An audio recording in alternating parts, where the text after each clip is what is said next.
qu'on n'en a pas parlé encore, ce rapport privé-public. Je ne sais pas lequel de vous deux a envie de répondre là-dessus. Pour répondre rapidement, c'est vrai qu'il y a un aspect très important dans l'eau, c'est ce qu'on appelle la bonne gouvernance de l'eau. Le fait qu'il y ait une contribution de l'ensemble des parties prenantes. Et de ce point de vue-là, par exemple, effectivement, aux États-Unis, on a un secteur qui est très basé sur le public, curieusement, alors qu'au contraire, l'Angleterre, c'est plutôt l'inverse.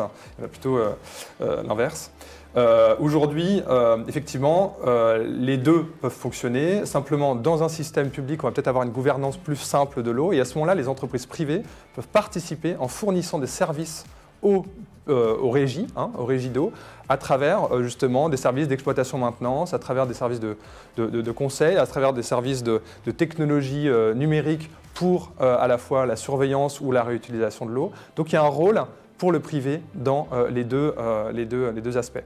Et d'ailleurs, à travers les différentes classes d'actifs, on peut investir aussi bien dans le public à travers les émissions obligataires des collectivités pour la rénovation des réseaux, et aussi bien à travers des actions, par exemple, dans les entreprises qui fournissent ces fameux services aux collectivités pour la gestion de l'eau. Vous n'êtes pas dogmatique, Adrien. On peut aussi bien les privés publics. Et si je peux juste ajouter en quelques secondes, si on prend un peu de recul par rapport à la géographie et qu'on regarde notamment dans les pays émergents, le modèle qui a été favorisé dans les pays émergents par la Banque mondiale, notamment depuis la fin des années 90, c'est concrètement de faire des sociétés mixtes.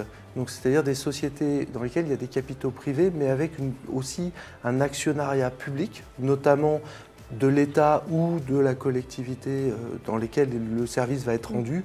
Et ça, c'est quelque chose, nous, qui nous met assez à l'aise pour investir dans ces pays émergents. Aujourd'hui, investir dans un acteur 100% privé, dans une économie émergente, on n'a clairement pas les mêmes gages de gouvernance, d'éthique, que ce qu'on peut avoir, notamment dans un secteur comme celui de l'eau, qu'on peut avoir dans les pays développés.